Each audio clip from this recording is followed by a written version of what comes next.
Hi, this is Rob and Ali sharing with you our passion of all things cruise and travel. Today we are kickstarting a new little mini series for you. This is top tips for first time cruisers, and straight up we're doing choosing a cruise. Yes, so you may have been talking to some of your friends or your family, and the cruising life sounds like it's a great way to spend a holiday. You may have been watching some of our videos and thought, oh, I'd like to do that. So, we are going to give you some ideas about how to go about looking for a cruise.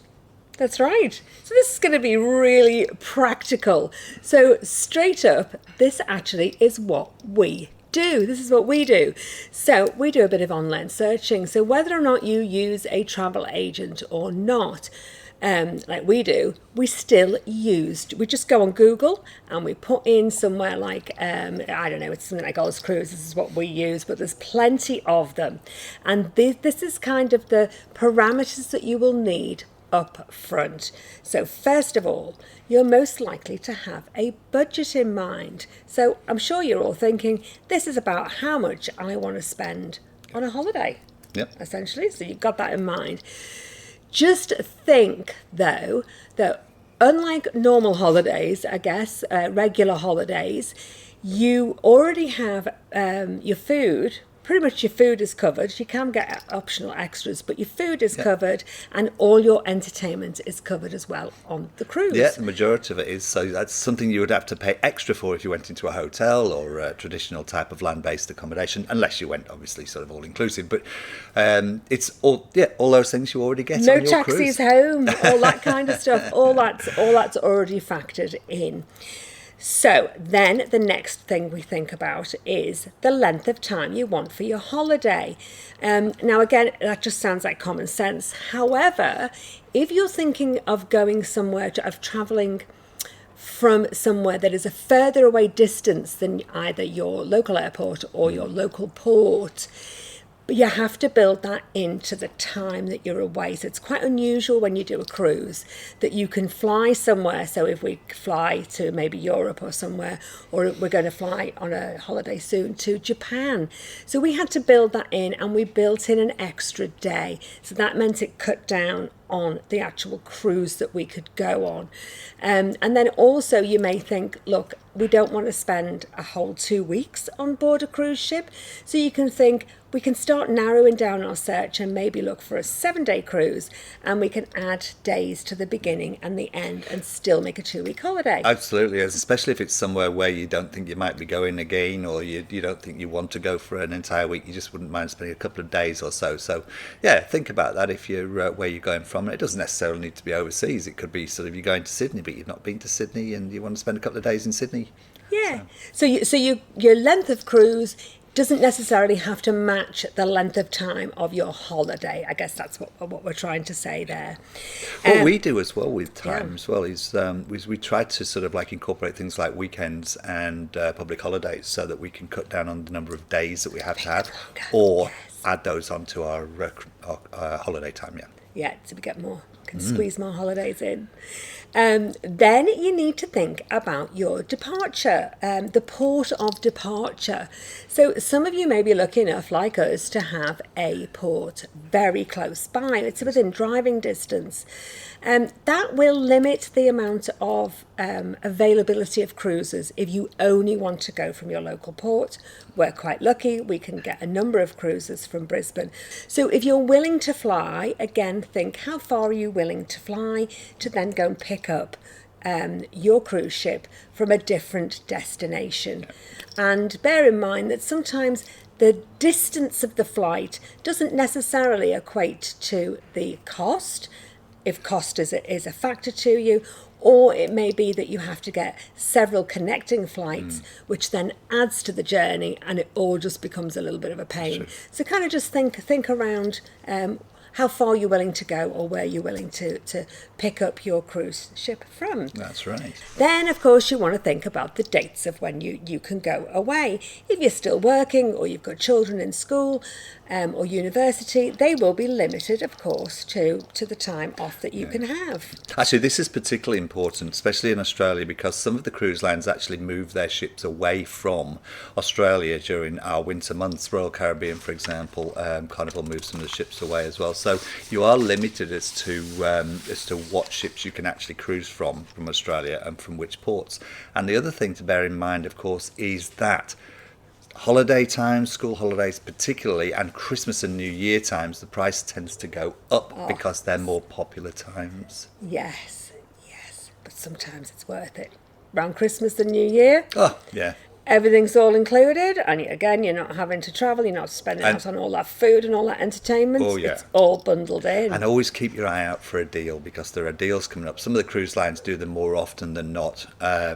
But there are generally deals coming up, and you can get yourself a bit of a, I won't say bargain, at a cheaper price, let's say. I say a bargain. So again, generally, try and make that the time that you are looking to go as flexible as possible. So armed with that information, this is when we're saying, go into Dr. Google or put in one of these places. So just even if you just Google something like Isn't book a Dr. cruise. Google where you check out your medical problems? It is. But Let's call it Cruise Google. we should call him Professor Google then, yes, or yes. Captain Google. Google, that's the one. Actually, one I particularly like, and you've already mentioned it, is Oz Cruising. I'll put a link below, ozcruising.com. What that does is that you put in the departure port and you put in your month, and it gives you all the cruises, all the main cruises that are going from those ports in that month. So it gives you a good option, a good range to look from. It doesn't cover all the cruise lines, so be aware that you may need to look on some of the other cruise lines, but certainly P&O, Carnival, Princess, Royal Caribbean, they are generally all on there. So if I want to say from Brisbane in February, I'll put Brisbane February. It will show me all the cruises that are going on the lines that they service from Brisbane on that date. Really useful tool. I like that tool. Yeah. And sometimes we also do a cost comparison just to give us an idea about whether we're getting a good deal or not. And that is the cost per night. That's what it will work out for us. If you see a 10-day cruise at a certain amount and then maybe a 7-day cruise, sometimes it works out that you can actually get a back-to-back cruise, if that makes sense. So you get a 7-day and then you get another 7-day. And that works out cheaper because it's the cost per night. Actually, while you're on that then, some of the repositioning cruises, which is where a cruise line will be going to home port at a different country. For example, at Carnival, Luminosa goes from Brisbane over to the US, and it does that one-way trip, and you can generally get some really good deals. You've got to fly back, obviously, from the US, but you get some really good deals. 30 days for about $10 or something. Oh, if only. If you've got the time, why not? Yeah, absolutely. Yeah, so check out that actually what it works out per night gives you a really good guide as to whether you're getting a reasonable deal or not. So then you do it. So what we're sort of saying is you're narrowing down, it's kind of you're broadening as many options as possible, and then you're narrowing it down. And then so that search site has then given you a nice list of options. So now, armed, you're faced with all these options. How do you choose? How do you choose from all these ones? So first of all, we would say, check out the destination that's on offer. So you've been given this list of options, check out the destinations in there. Are they the sort of places you want to go to? If you are a city person and it is giving you all beach destinations, might not be the one for you, and you can just knock that one off. Quite a few cruise lines do tester cruises. They're just short 2, 3, 4 nights. They don't actually stop anywhere at all, but it'll give you a flavour of what cruising's like, and they'll be on. You'll be able to find those very easily as well. Yes, on those. And then, there's also things like if you've set your heart on a particular destination that is going to be a once-in-a-lifetime trip for you and you always want to go there, we would probably suggest that you number one, check how long you are there. Sometimes you have all these wonderful ports of call and the ship is actually only there for about 3 hours. And you'd be very disappointed if that was, you had your heart set on that. And also bear in mind that it is not a guarantee on a cruise ship that you are going to go to those ports of destination. They have to be Well, they have to be dictated to by weather, and then other kind of Well, it is. I mean, events look that at are happening. the situation in at the moment with the unrest in New Caledonia. The cruise ships are avoiding New Caledonia for passenger safety and obvious reasons, and I don't think anybody is objecting to the reason why. But these things do happen, and itineraries need to change. So just be aware of the fact that might happen. Yes, when you're building in on that. Then, of course, the Ruby next agrees. thing... They don't take dogs, thank goodness. Oh, actually, you saying that. However, you can take service dogs. Talk to the cruise line, but majority of the cruise lines, if not all of them, will allow a service dog. So if you do use a service dog, speak to the cruise line to see whether that particular pet can go with you or not. But Ruby is not a service dog. She's not allowed to go. And then you also want to think about, do the destinations match the weather? So stay with us on this one. You may find this wonderful cruise, it ticks all the boxes, and then, of course, you realise that it is monsoon season, or it could be that it's saying there's a cruise in Alaska, and actually it's the end of season and everything's closed and you're not going to see any animals. But that said, you may end up with a cruise that is slightly out of season, that is just a little bit colder than you would want to go if you were, say, doing a beach holiday. However, because the ports are mainly city-bound and you'll be doing sightseeing, you may go, this is perfect, I'd prefer it to be cooler. Yep. So make sure that it matches, the destination matches what you want to do at that destination for that time of year. Now, we would always kind of recommend, if you're a first-time cruiser, try to get a good mix of sea days and port days, so that if you haven't cruised before, then okay, we were saying you can get these ones that are 30 days and you're at sea. I think they'd be splendid even if you've never cruised. However, if you're just going for your sort of 2-week holiday, try to get a good mix. Yeah. A few days at sea and a few Absolutely. days at The port. ships themselves have so much to offer, some more than others. We'll come on to that in a moment. But the ships have so much to offer. It would be a shame to not be able to enjoy it and see it all. I did a Mediterranean cruise one time where we had a port of call every single day. And by the end of it, I can tell you, I sat on one of those open buses going around Barcelona sightseeing, asleep.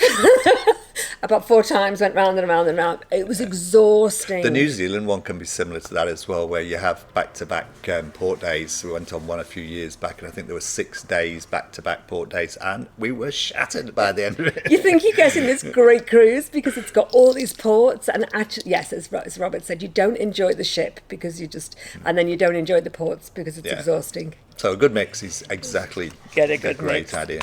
Then also, the next thing you want to do is you want to check out the cruise lines.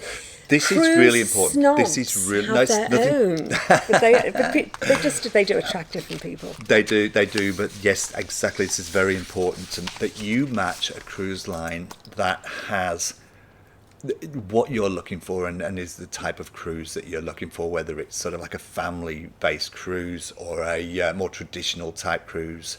So, for example, something like Cunard, that would have the Queen Elizabeth or the Queen Mary, very traditional, beautiful, relaxing, full of splendour and really traditional, beautiful. Then you get something like Carnival, and that's like family orientated and things like that. And then you've got Princess cruises. Princess cruises tend to attract the older demographic. Yeah. And then we've got Royal Caribbean. They have lots of exciting activities going on. They tend to, yes, their ships tend to include a lot of sort of like amusement park type activities. So check out the cruise lines, and that brings us on to our next point, which is the cruise ships as well, because cruise ships differ on cruise lines. Yeah, So even the cruise line, depending on the size of the cruise ship and its age. So these cruise lines have massive fleets of ships, and they do come in all sizes and ages. So they'll have different I amenities. thought you were going to say on them. shapes and sizes. I very nearly did. They're pretty much all the same shape. But that's true. I look at an absolute classic example of that at the moment is the Carnival ships in Sydney and Brisbane. The Carnival Splendor in Sydney with the water slides and the water park and a few other amenities on board as well. Whereas the Carnival Luminosa, which goes out of Brisbane, is it doesn't have any of those things. It's got one family pool, it's got one adults only pool, there's no water parks, there's no water slides. So very different ships even within the same cruise line. So have a look at the ship, just once you've chosen the cruise line, also have a look at the ship as well and see if it has the facilities that you want. Yeah. You may be surprised to know, if you have never cruised before, that some of these ships will have things like ice rinks and bumper cars, and I mean they are Climbing huge. walls. Yeah. Yes, huge things, and that again is kind of, if you like somewhere that is more intimate and a smaller kind of size to it, then look at the size of the ship as well. I would say, generally speaking, we've found that the smaller ships tend to be a little more intimate, whereas the larger ships are a little bit less personal, even though you've got a lot more to do. So, yeah. Anyway, we could go on all day. Yes. Yeah. Watch our other videos and you'll get a much We do have some clearer comparison. We have ship tours idea. and we have comparison tours, comparison videos on the YouTube channel as well. So check them out. If you're thinking about going on a particular ship, have a look in the search box, see if we've already been on that ship and if we've done a tour. So now you should have whittled down your options of cruises to a manageable amount to reassess. So this is then where we're thinking you would reassess, looking at, I would probably say, looking at the price. What bang are you getting for your buck? So you have to then remember things like where are you travelling to and from for your embarkation. Look at the cost of the flights, look at the cost of your parking either at the airport or at the port of call, and factor that in. And then we've got things like drinks, haven't we? We've got drinks and we've got shore tours to add in, and then cabin types. Actually, before we do also, don't forget to factor in insurance as well.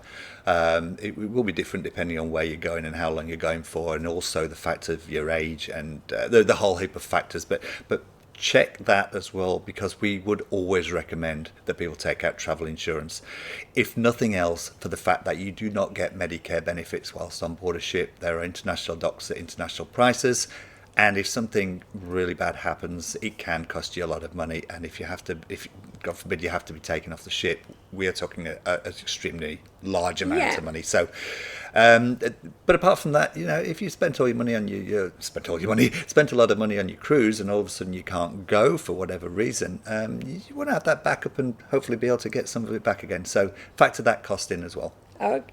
So then you've whittled it down even more, and then you're going to have to look at your cabin types. So your cabin or your stateroom. They are the same, by the way. Yes, They're are just the different same. words. I think stateroom just sounds a bit more grand. Sounds more stately. So where the type of cabin that you get and where it is located will also affect the price. So the price you see when you're kind of looking at all these things will be the basic price for the inside cabin, and then they will start to become more expensive as you go with a window or with a balcony, and then higher up, and then a suite, and you can just go on and on. And then part of that, we couldn't find a name for them, could we? The sort of clubs. Oh, yes, some ships do have exclusive areas, and for example, is the P&O do the Barron Beach Club, and MSC do the Yacht Club, and you get some extra special treatment there. You usually get an exclusive area which may or may not include dining rooms. I think Royal Caribbean have got some dining rooms. Princess may have, I can't remember off the top of my head, but yeah, these exclusive areas where they are only for the guests that are in that particular class of cabin. We've actually done a video on cabin types as well, so put it in the search box, check it out, cabin types, and you'll see the different types of cabins that are available, which may help you decide. So that's kind of going to increase the price, and it's really up to you whether you want to go for the cruise experience and go for the balcony and then the extra luxury dining rooms and things, or whether you're quite happy with, when we say basic, the basic's really good on most of these cruise ships. What we tend to do is, if we're going on just a short weekend cruise, which is a long weekend, especially if it's a themed cruise like an 80s or something, we're quite happy just to go in an inside cabin. If we're going somewhere where it might be a little bit picturesque, we will go for an ocean view or perhaps a balcony, so that we can actually see things out the cabin. Adds to that experience, doesn't it? So then, and when we win the lottery, we'll go to the exclusive areas. Which we haven't been to yet. That's it. We would rather cram in more cruises at kind of that lower cabin rate and just do more than go for the more exclusive. But even though you've decided maybe to go for actually I've just booked one now whereby the balcony cabin was actually only about $30 or $40 dearer than one of the lower. I can't remember whether it was inside or ocean view, but it was not that much dearer for the balcony. So check out the other cabin types, because they may not be that much more different depending on the deals that they've got on at the time. Yeah. And then, so the other thing to think about as well is, if you're happy to share a cabin with family or with friends, you can normally get up to about 4 people in some of these cabins. Some of them do more. In actual fact, and not again on the cabin types, but there are 5 berth cabins. I think there's an 8 berth cabin on one. Some of the Royal Caribbean, I think, have a 2-bedroom cabin. But generally speaking, they will be between 1 if you're a solo traveller, and 4 is the biggest range of cabins on a cruise ship. Yeah. So if you do have other adults and you think, we can go for a better cruise, but we'd have to share, it can reduce the cost substantially. So that's always worth bearing in mind if you're doing a first cruise.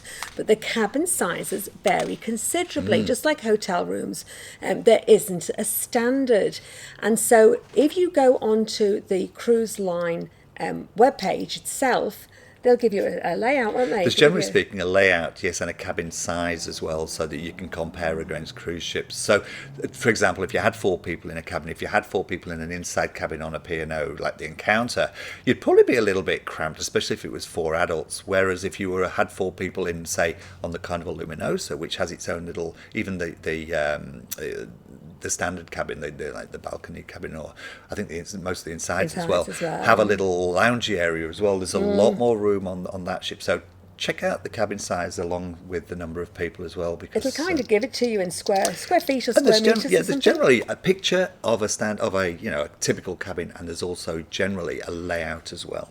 There's plenty of other websites out there that will show you deck plans and cabin plans as well. If you think you may need a little bit of extra space for things like a mobile walker. Oh, the accessible cabins. They're called accessible cabins, yeah. So if you have mobility issues, there are a certain number of cabins on most cruise ships that are bigger and more accessible. They have things like, instead of having a step, they'll have a little ramp for you to get the mobility scooters, and they've got handles and grab rails and that sort of thing. So, but they are limited. So if you want one of those cabins, check with the cruise line or your travel agent as whether there's any available, and make sure you book one of those cabins. But even if you're just not very agile, again, checking the size of your cabins, and you can kind of get an idea about the room around the bed and that sort of thing, to see whether or not it's easy for you to get round. So that's a good little gem to look at.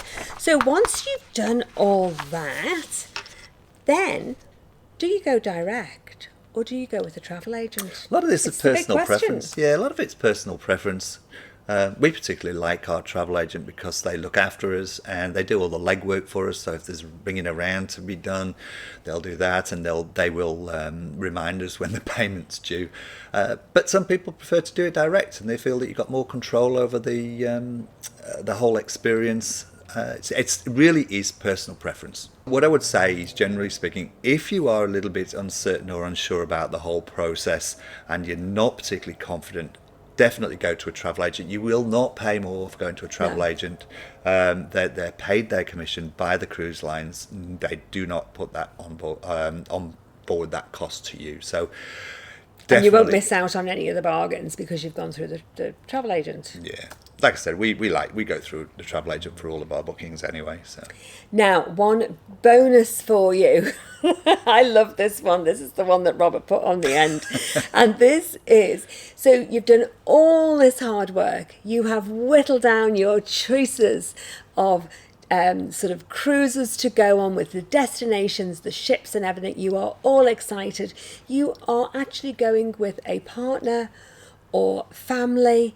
You lay it all out for them and somebody's not happy with the choice. You're always going to have somebody that is not happy. So what we would recommend is that you make sure that everybody is happy with those arrangements, because you only need one person.